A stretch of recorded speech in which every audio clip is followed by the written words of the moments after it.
안녕하세요. 2025년 11월 26일입니다. 오늘 보내주신 자료들을 쭉 펼쳐놓고 보니까요. 머릿속에 물음표가 딱 뜨더라고요. 네. 한쪽에서는 주택시장이 거의 축제 분위기인데 다른 한쪽인 부동산 시장에서는 찬바람이 쌩쌩 불고 있거든요. 오늘 이 극과 극의 상황 도대체 왜 벌어지고 있는지 한번 제대로 파헤쳐 보겠습니다. 네, 오늘 자료들이 정말 흥미로운 지점을 딱 짚어주고 있습니다. 금융시장의 뜨거운 열기하고 음, 실물 경제의 차가운 현실이 어떻게 공존할 수 있는지를 보여주는 뭐랄까 전형적인 사례죠. 맞아요. 오늘 저희의 목표는 이 두 시장이 왜 따로 움직이는지 그 근본적인 동력을 찾아서 이게 청취자분의 자산 관리에 어떤 의미를 던져주는지 명확하게 연결해 드리는 겁니다. 좋습니다. 그럼 먼저 오늘 많은 분들의 기분을 좋게 만들었던 주식시장 얘기부터 시작해 볼까요? 네, 오늘 코스피가 2.6% 넘게 오르면서 3,960선을 회복했어요. 사실 요즘 경제 상황만 보면 이렇게까지 오를 일인가 싶거든요. 오늘 하루에만 뭔가 특별한 일이 있었던 건가요? 정말 시원한 상승이었죠.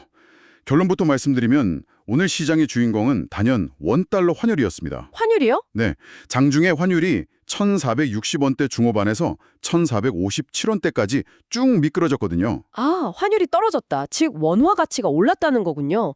이게 외국인 투자자들한테는 그렇게 큰 신호가 되나요? 그럼요. 아주 결정적입니다. 외국인 투자자 입장에서 가장 무서운 게 주가가 올라도 환율 때문에 돈을 잃는 이른바 환차손이거든요. 그렇죠. 그런데 원화 가치가 오를 것 같으니까 그 걱정이 사라진 거죠.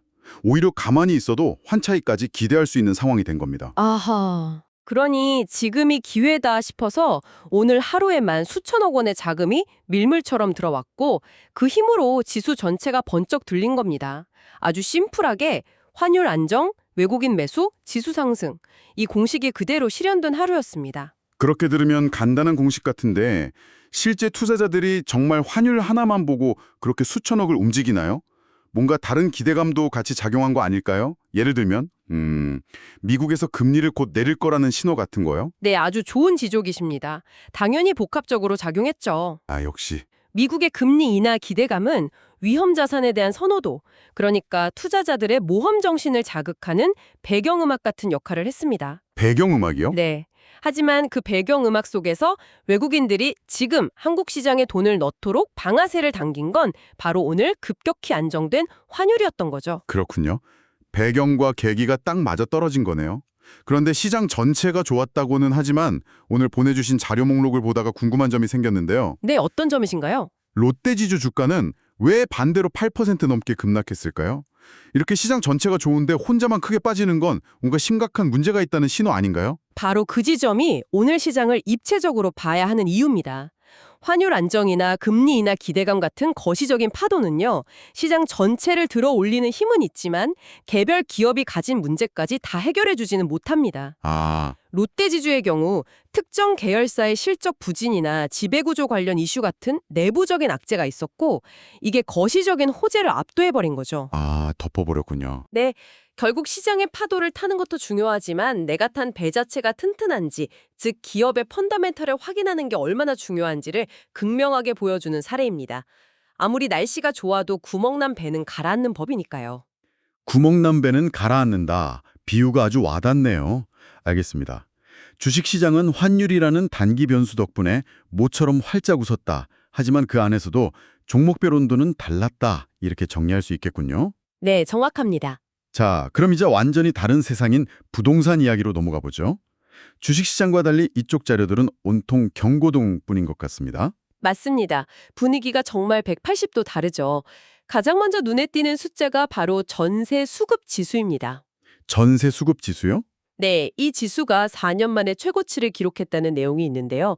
이게 무슨 뜻이냐면 전세 매물이 빌게라고 했을 때 이걸 찾는 사람이 훨씬 많아서 줄이 길게 늘어선 상황이라고 보시면 됩니다. 와, 특히 수도권은 그 줄이 정말 어마어마하게 길어진 거고요. 전세 대란의 전조현상처럼 들리네요. 그런데 이게 왜 이렇게 심해진 거죠? 갑자기 전세 수요가 폭발하기라도 한 건가요? 수요가 폭발했다기보다는 공급이 말라붙고 있다는 표현이 더 정확합니다. 공급이요? 네, 자료의 다음 페이지를 보시면 내년, 즉 2026년 전국 아파트 입주 예정 물량이 올해보다 무려 13.8%나 줄어든다고 나옵니다. 13.8%나요? 네, 새 아파트 공급이 줄어드니 거기서 나올 전세 매물도 당연히 급감하는 거죠. 공급의 파이 자체가 작아지고 있는 겁니다. 아, 구조적인 문제였군요.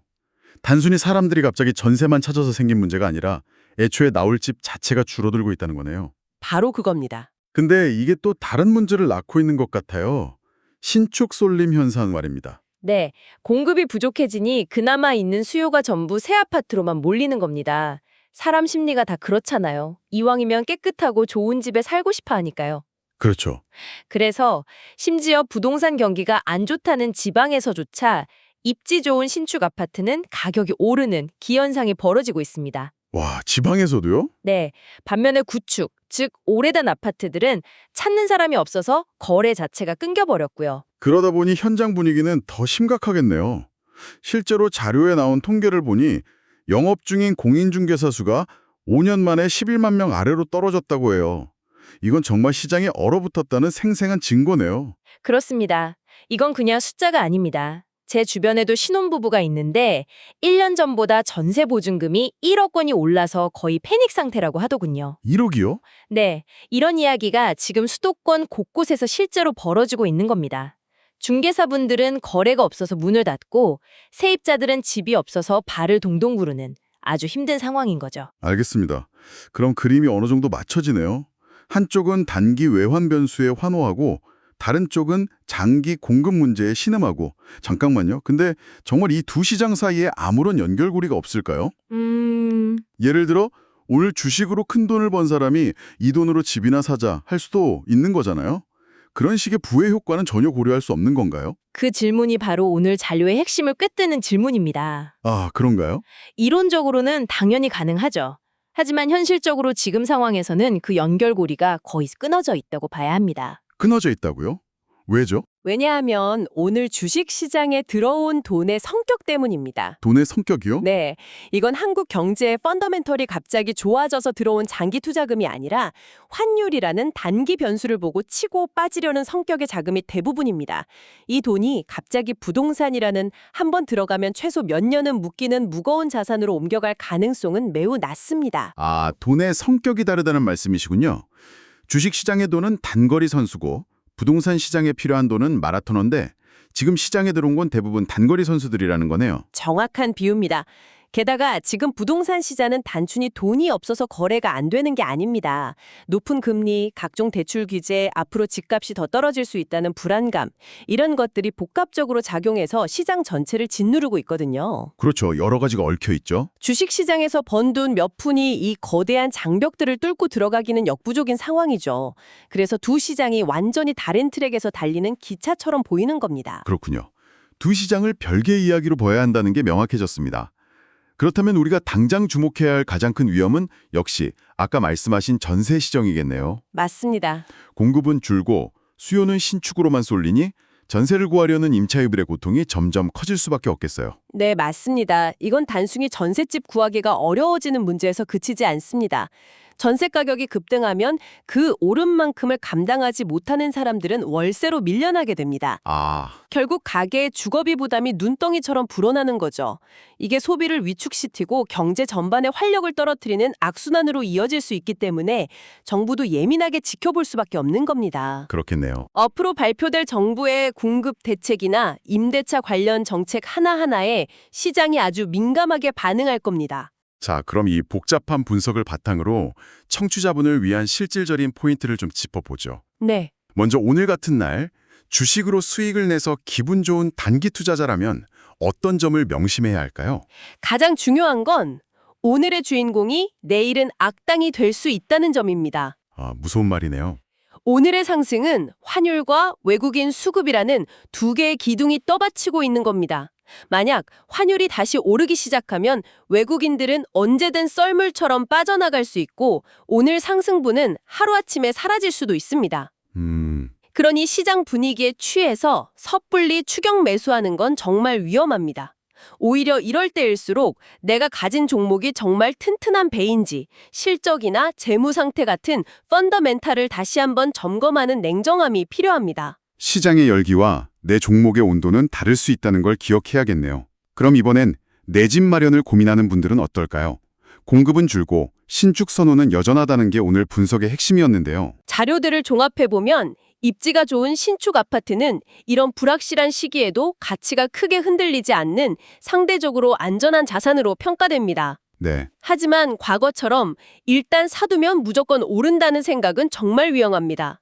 지금은 집값 그 자체보다 총 비용을 계산하는 게 훨씬 중요합니다. 총 비용이요? 네, 높은 대출이자, 취득세나 보유세 같은 각종 세금, 관리비까지 다 더해서 내가 정말 감당할 수 있는 수준인지를 꼼꼼하게 따져봐야 합니다.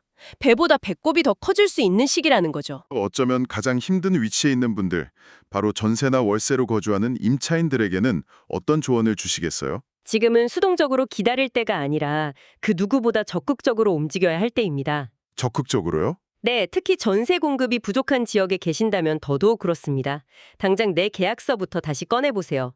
계약 만기가 언제인지, 나에게 계약갱신 청구권을 쓸 권리가 남아있는지부터 명확히 확인해야 합니다. 네, 일단 내 권리부터 확인하고. 그리고 만기 6개월 전부터는 미리 주변 시세를 파악하고 만약 집주인이 보증금을 크게 올려달라고 할 경우에 대비해서 전세자금 대출이나 월세 전환 같은 대안을 미리 시뮬레이션 해두어야 합니다. 시장이 불안정할수록 미리 대비하는 것만이 유일한 전략입니다. 네, 오늘은 정말 한국 경제의 두 얼굴을 동시에 들여다본 기분이네요. 환율이라는 훈풍에 웃음 짓는 주식시장과 공급 부족이라는 구조적 한파에 떨고 있는 부동산 시장의 모습이 선명하게 교차했습니다. 이 극명한 대비가 우리에게 주는 교훈은 명확합니다. 헤드라인 뉴스 너머의 데이터를 봐야 한다는 거죠. 그렇죠. 코스피 3,960 돌파라는 헤드라인이 들려주는 이야기와 내년 아파트 입주 물량 13.8% 급감이라는 통계가 들려주는 이야기는 전혀 다른 세상의 이야기처럼 들릴 수 있습니다. 하지만 이 둘 함께 볼 수 있는 시야가 필요한 때입니다. 오늘 분석을 마무리하면서 이런 질문을 한번 던져드리고 싶네요. 오늘 저희는 자료에 근거해서 주택 공급이 줄어드는 문제에 집중했습니다. 그렇다면 반대로 주택 수요는 어떨까요? 수요. 앞으로 인구가 줄어들고 1인 가구가 늘어나는 구조적인 변화 속에서 과연 사람들은 계속해서 지금처럼 서울의 아파트만을 원하게 될까요? 어쩌면 장기적으로는 이 수요의 변화가 공급량보다 훨씬 더 강력한 변수가 될지도 모릅니다. 한번 곱씹어 볼 만한 질문인 것 같습니다.